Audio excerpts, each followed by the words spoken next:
Hi everyone, welcome to today's show. Our special guest today is Niki Scevak, co-founder of Blackbird Ventures, one of Australia's leading venture capital funds, with a portfolio of companies such as Canva and SafetyCulture and a range of others that have all hit the $1 billion unicorn status. Niki started Blackbird in 2012, and they've now grown in the last 10 years to manage over $10 billion in funds. He's one of the smartest people you'll ever meet in the VC world, and he's shared some great insights on his experiences in building companies and dealing with companies that are growing very quickly and becoming global companies from day one. So I hope you enjoy the show. Probably start firstly just by saying thanks for coming along onto the show, and maybe just start with a bit of background about you and Blackbird and how everything came to be. Thank you for having me. So we started Blackbird exactly a decade ago. It was literally, I think 10 years ago to nearly the day. And it was really with the idea that Australia could produce world-leading companies.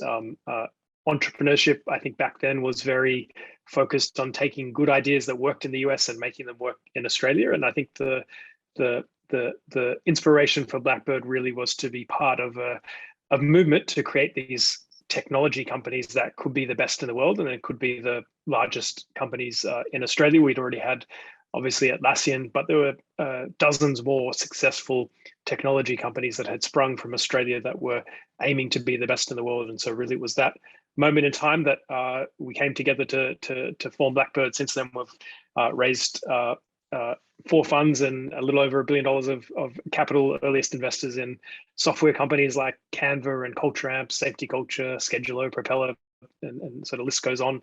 More frontier technology investments in companies like Zoox and Gilmore Space and Baraha and Inventia and so on. So the idea of Blackbird is to invest right at the beginning, before revenue, before product, but ultimately to invest hundreds of millions of dollars into those generational companies to come from Australia and now New Zealand as well.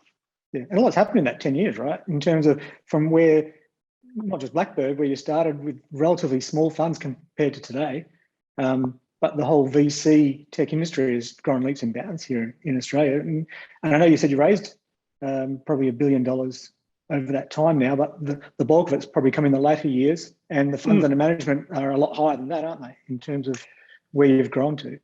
Yeah, I mean, what we hoped would be true, what we hoped Australia and New Zealand would produce in terms of ecosystems that would enable these ambitious technology companies to grow has come true. The success that we imagined a decade ago, I think, has lived up to that and well exceeded that. The portfolio of Blackbird is worth over $10 billion in sort of net asset value, and we're one part of the ecosystem, and there's many more funds locally and overseas that have enjoyed the investments in those great companies to come from Australia and New Zealand. So I think 1 decade in, it's been much more than we imagined at the beginning, but I also think in the next few decades it will really become like those other countries in the world. The top 5 companies in the US are technology companies, the top 2 companies in China are technology companies, and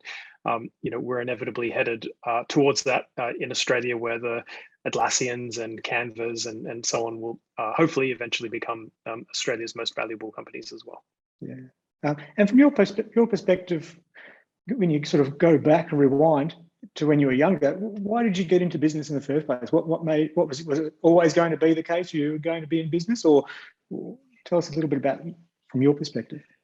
Yeah, I love technology, and I also realized I loved investing. So my first 2 forays into the working world were as a startup founder, and they were to modest success or like very, very modest achievement. The first startup was straight out of university.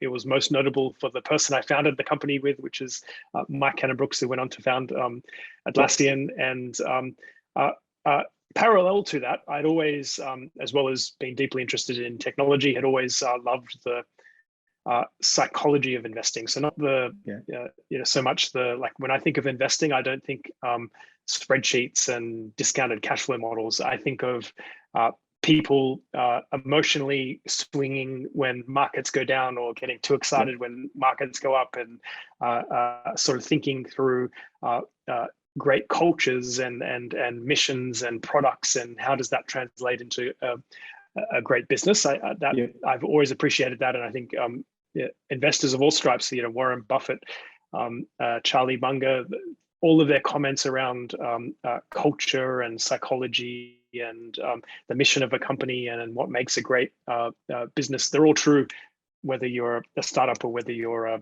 100-year-old company. So I think this was back in 2009. I'd moved back to Australia and was actually thinking of doing a third startup. But as I started having coffee with a bunch of folks after moving back to Sydney from New York, where I was living, I just realized that all of the people here were just as good, if not better, than the people in the Bay Area that I'd known, or in New York that I'd known. And so I think then that is what led me to form StartMate, which is in many ways a precursor to Blackbird. StartMate was a mentor community coming together who were interested in investing and helping the next generation, and that very quickly realized that was my calling, and that is what I wanted to spend my life on. And even forming Blackbird, we think of Blackbird as a startup. We build Blackbird with the same love and care as a startup versus we're building a financial services firm. We're building hopefully something that can lift up the ecosystems of Australia and New Zealand, to give companies a better chance of succeeding, to help produce those generational companies at a higher formation rate. And so over the decade, that's how we built Blackbird itself and the team there. And with Blackbird, and you co-founded that in 2012, is that right? That's right, yes. Yeah, I was going to say, so what do you see as your biggest strength in business, and how does it help you succeed? And how does that offset with co-founders and things like that? I think just having the belief and also to be comfortable with not knowing everything. I think you need sort of that optimism, and you need that sort of belief in someone and their vision. I don't think venture capital works when you're overlaying, hey, I'm the expert, you're the student, you come to me, I'll give you advice, this is how I would do it, and I'm sort of pulling the puppet strings. I think we're very much viewed investing as sort of uplifting folks, believing in their mission, and always sort of thinking about how we can strengthen, or how we can help that company succeed along the way that they want to succeed. And I think, especially if you're an operator and you become an investor, if you enjoy some success, as I said, I was not that successful before starting Blackbird, but I think if you have enjoyed success in the business world before becoming an investor, often that sort of solidifies, here is the way it has to work, or here is the way that a business should, here's how I succeeded, therefore you have to do the same thing for you to succeed. I think we were much more open-minded. We were also much more, I think, open to people not from central casting. I think if you look at all of the successful companies in the world, they actually were started by particularly unqualified people. The trillion-dollar companies like Google just finished university, Microsoft, Facebook didn't even finish university. And so I think we'd always appreciated the sort of underdog. We have a sort of theme throughout Blackbird, the hungry, not the proven. I think that perhaps more than anything else has guided us and has led us to founders and companies where other people had said no, and we had embraced and believed in and so on. And so I think appreciating that change is made by outsiders has been the key to our success, and the key to some of the companies that we've been involved in. And in terms of your biggest weaknesses, what sort of things, and how do you overcome those from a business perspective? Because sometimes that's the hardest part, right? Is identifying those, and not only identifying them, but working out ways to manage that. I would say I'm not a particularly great manager or details person, or sort of operationally, I would say, a weaker parts of my business toolkit. Certainly partnering with Rick, who has been one of the best relationships overall, and certainly the best business relationship of my life. And he brings, I think, a set of skills and a set of complementing abilities that together, maybe the dreaming and the ideas and the constant sort of itchiness to push us to do more and to do something in a bigger way, and then that strong complement and strong, I think, shared values. I think the other thing is, like, we're both from the very beginning had the sort of the investment philosophy. There's no need to write it down. It was almost like we just connected, and that was the magic that brought us together. Meeting someone that thought so similarly about the kinds of people and the kinds of companies that we wanted to invest in. The other thing we sort of joke about is we're both really, really bad negotiators. We're just, we'll never, like, someone says a price, we're like, okay, cool, we'll invest at that valuation. And saying yes and not negotiating has actually allowed us to outcompete smarter people who tried to negotiate in many of the best investments that are made. And I think, being a bad negotiator, sort of your body response to that is you need to think very, very carefully about what is a good company to invest in and what is not a good company to invest in. And so you'll be much more specific and much more picky around would you invest in a company if you know that, hey, we're probably not going to negotiate anything and we're really bad at haggling on price or anything like that. So you're sort of extra careful about deciding whether you will or not interested in investing in that company. Yeah, okay, that makes sense. And does that come from you just got to be able to find, if you know you're not going to necessarily haggle on price, you've just got to find a company that you know is going to win? I don't think you know it's going to win. I think you know it has a chance of being a generational company. This type of, again, outcome that venture capital does rely on. And I also think the other thing is people are not like in those cases of really great companies, they often ask for very high prices, and the reaction is, that's ridiculous, that's too high. But actually reflecting, like those people are being honest. Like it was actually true that the value of the company was that should have been that price at that particular point in time. And so I think we've defaulted to, people aren't trying to even, on the founder side, they're not trying to out negotiate you. They're likely telling the truth.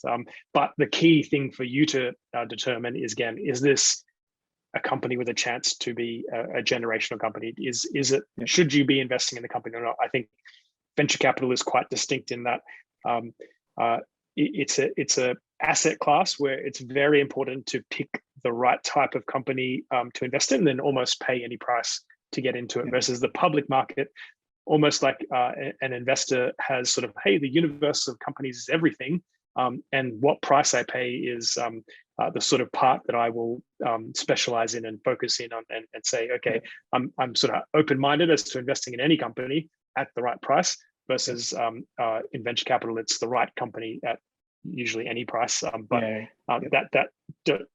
sort of understates the craft of what is the right company, what is the decision to invest in that company, because that's where you should spend all your effort. Yeah, that makes sense. And in terms of, from your business perspective, what would you say the best decision you've ever made is, and why, in business? And I guess you could go into the companies you looked at as well, because you've picked some amazing companies along the way and backed them. But from your own business, what would you say the best decision you made was?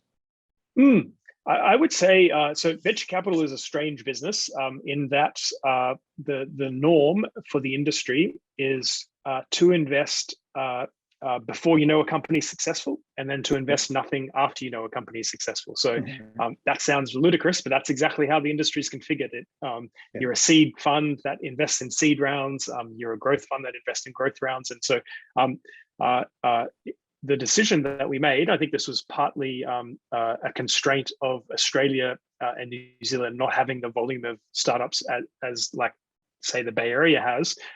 So we had a lower volume of startups, and so we made the decision a couple of years into the life of Blackbird to say, hey, we're not just going to invest in the early rounds, we're going to invest in every round. And so in Canva, we first invested $250,000 in the first round of capital, but we've invested $270 million over the life of Canva. And I think that decision sounds straightforward. Hey, you should invest in a company before it's successful. And once you know it's successful, you should keep investing. But that's actually very unique in the venture capital world, because it's set up in this completely different way. And that's obviously completely changed the trajectory of Blackbird as one. And then I think the bonus was also that the venture capital industry tends to be very oriented like a suburban accounting firm. There's like a couple of partners whose names are on the door. There's a couple of support staff, and that's what the team looks like. Versus building the company with a product mindset, with a mindset to build a great culture that attracts the best people, that allows them to do their best work in their careers. And so we've quite significantly scaled the team at Blackbird from maybe a handful of people 2.5 years ago to 54 people today, and likely will continue to double this year. And I think that decision to build a great company that we can take all the lessons of those companies that we have invested in to apply them to building Blackbird itself. That's been probably one of the most satisfying aspects of the whole journey, is the team at Blackbird and the people whose careers have succeeded through Blackbird. I would say that's the most satisfying part. And then probably the most financially significant part is the decision to keep investing in a company once you know it's successful. Yeah, right. Yeah, I like that. In terms of the biggest mistake that you've made along the way, or the biggest challenge that you've faced in getting Blackbird to where it is now, what would you say that was? The biggest investing mistake we've made is, as I said, when we started Blackbird, it was with this idea of investing in companies that wanted to be the best in the world, not the best in Australia. And particularly, it was global from day one. So right from the very first day, they would have customers all around the world. The customers didn't know or care that the company was in Australia or New Zealand. And so and the original thesis was all around global software companies. So that all fitted neatly. Where we ran into trouble was, or at least ran into not investing in, say, Afterpay or Airwallex, is particularly with financial technology companies that when you launch, you're launching under regulatory regimes. Those regulatory regimes are country specific, and so you are launching in Australia first, and you're sort of proving it out in your home country, and that sort of was incompatible with our global from day one headline. And so I think we've modified that in recognition. Afterpay, I think there's really three companies to come from Australia that are generational companies: Atlassian, Afterpay, and Canva. And so I think we think about it now as it's the global from day one is not sort of rigid. It is looking for these types of generational companies that are original ideas. And I think if you look at Afterpay in particular, and almost like the consumer movements, they built this consumer religion amongst their customers, and it was fresh thinking around how financial products were created, and I think a deeply original and obviously a product, and that led to great success. Afterpay is probably 90% of its success is now in America, and so I think it's not global from day one. It's this a level of originality, level of ambition, level of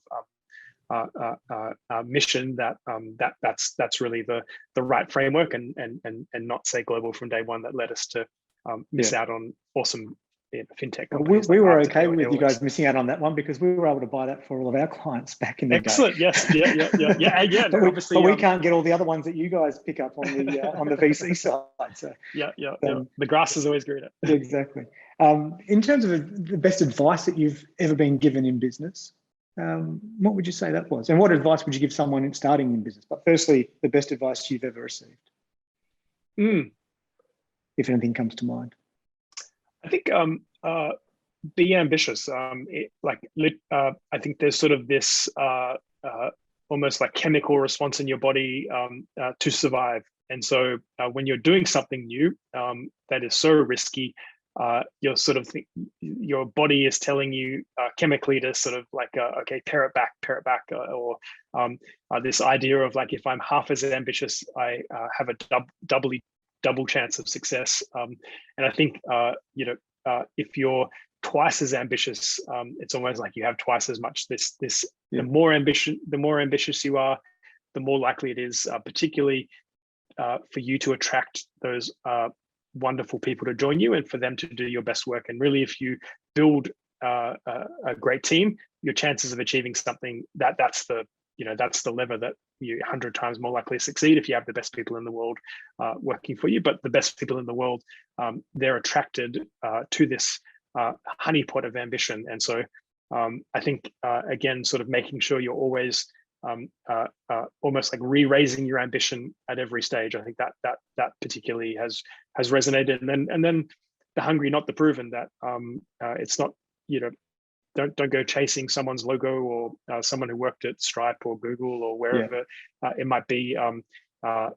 Those folks who've already succeeded in life, they're going to know how to do it a certain way, but it's I think much more likely that again, it's those hungry, unproven, where you should make a decision on their skills via another way, like usually just give them the work or test them in a project setting rather than reading their resume. I think that also both in how we built Blackbird and the team, but also how we've invested in startups, that has certainly been the best advice.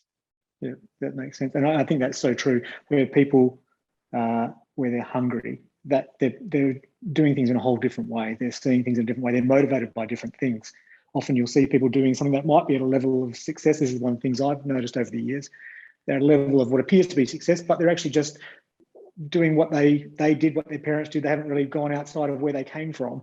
But often you'll see people who've come from a more difficult background, have gone through that school of hard knocks, and they've learned all these different lessons. And actually, they might look like they're on the same level as other people, but they've actually already jumped ahead of where they've come from and where they should be theoretically, and they just keep on going. I think that's so true. Absolutely, yes. And in terms of the biggest risk you've ever taken in terms of the business and that sort of thing, and would you do it again? Yeah, Blackbird, it was very much the beginning. I mean, it was very contrarian to start a venture capital firm in Australia in 2012. The sort of prior two waves had not really succeeded. There was a few investors who were interested in becoming LPs at that particular point in time. Rick and I and Bill took no salaries for the first couple of years, and it was sort of my young family, was entering in my young family stage of life. So I'd say that really was the most risky, those probably first 2 years of Blackbird. But as we built Blackbird and Blackbird itself, the business, we create funds, and those funds earn fees and carry, and the fees are very predictable and recurring revenue, and you can plan your business very easily because you have quite a clear view as to how much revenue you'll have next year and so on. So there hasn't needed to be any kind of like risky moves we've made on the team, or risky moves we've made in terms of borrowing money or anything like that. It's a fairly beautiful business in terms of how you can run it predictably because of that nature of the recurring revenue.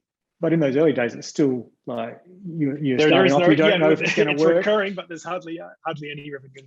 Yeah, it's those hard yards time, right, where you've really just got to dig in. But also we also I didn't know Rick that well before Blackbird, and I think it really was in that cauldron that the relationship was forged. And if you sort of had to say what are the happiest, most memorable moments, it was actually through those times of adversity of like getting all the no's and chasing down the first fund. And that's actually, it turns out in the moment wasn't pleasant, but reflecting back was actually one of the happy, stories of I guess how it all came about. Yeah, and that's true though. In terms of VC back then, before you guys started, the general consensus was that it was a hard one to do, and no one had really done it, or not many people had done it very well, and it had a reputation before you guys, that there was not a lot of great operators out there that would make you money. It was a good way to tear money up. Absolutely, yes, sir. That was back then, but obviously that's completely different now. But it would have been very difficult in those early days of raising the first fund, I imagine. Absolutely, yes, going through that process, right? Yeah, but at the same time, what is hard is also an advantage. So once we did have that fund up and running, even though it was very modest, it was like being a cup of water in the desert. It was the perfect time to invest in new SaaS companies coming out of Australia, looking to be the best in the world. And so it's always double-sided, where it was incredibly difficult. But once you had achieved something, it was awesome. Whereas now, perhaps it's more of an accepted market, or it's a wider audience of people that are interested, and then it is like, how do you stand out from the crowd? That's the question to answer. Always a different set of problems ahead, right? Exactly. To navigate, or challenges, I should say. What from a business perspective, who's a business person or person in general that inspires you, and why?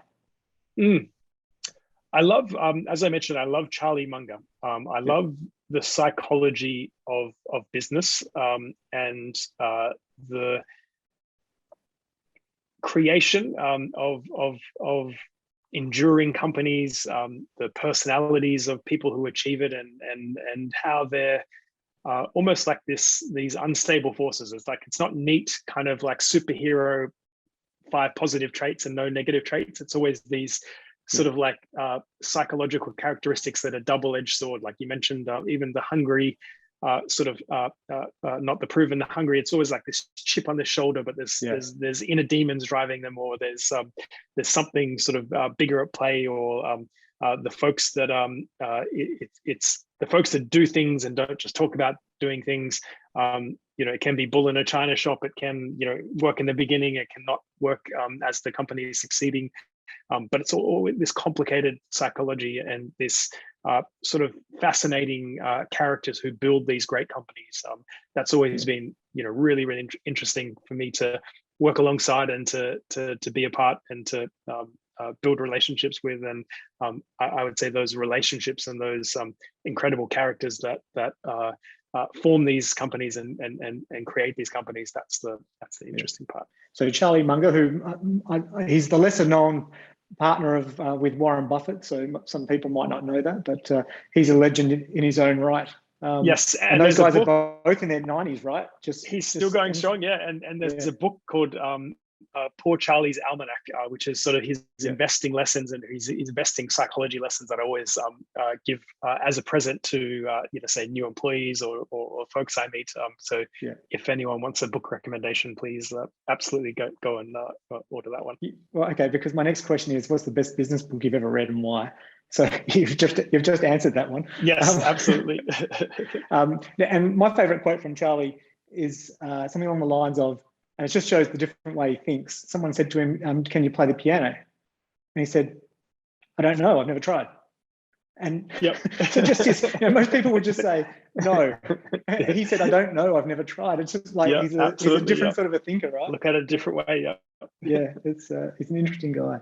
And in terms of business or leadership in life, have you got a favorite quote or something that you would you've got there in mind that you'd like to share?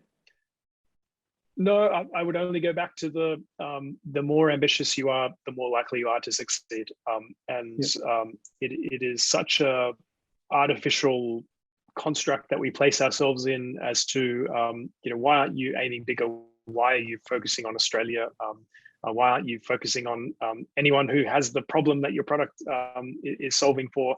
And so I think constantly sort of pushing yourself to be more ambitious, that drives me, drives the people we invest in, and I think Australia and New Zealand are a better place if people are more ambitious. Yeah, that mindset's incredibly important, isn't it, in terms of the way people approach things. What's next for Blackbird? What do you see ahead in the next this year and beyond? What's well, your ambitions? The first decade, as I said, the dream was that Australia or New Zealand would produce these generational companies that were the best in the world. And I think there's some great candidates in the portfolio that fit that definition in the first decade of their lives. And I think also when we started, maybe there were hundreds of people per year trying to create these kinds of companies. Now there are thousands of people per year. So the way in which we build the community, the way in which we have the team make decisions on thousands of people per year versus hundreds of people per year are very, very different.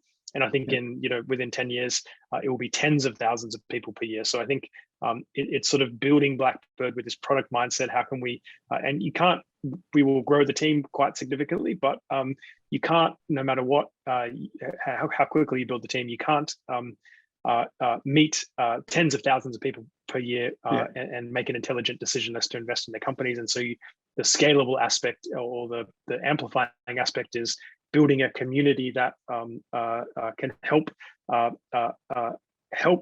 be at the center of Blackbird. And then as that community meets the new people starting out and introduces them to other people and then recommends Blackbird, and to have Blackbird nurture the community that meets the tens of thousands of startups, that's the longer term problem, or the longer term way in which we need to configure Blackbird. Because I think, where it was an open question whether Australia could produce any quality startups a decade ago, there's no question there. And I think there'll be dozens, if not hundreds of, really, really great generational companies to come from Australia and New Zealand. And that's the opportunity for Blackbird in the future. In terms of the first decade, we were lucky enough to be at the formation of the ecosystem and to be integral in how it's grown. And so we're at a good point or good place to take advantage of that opportunity in the future.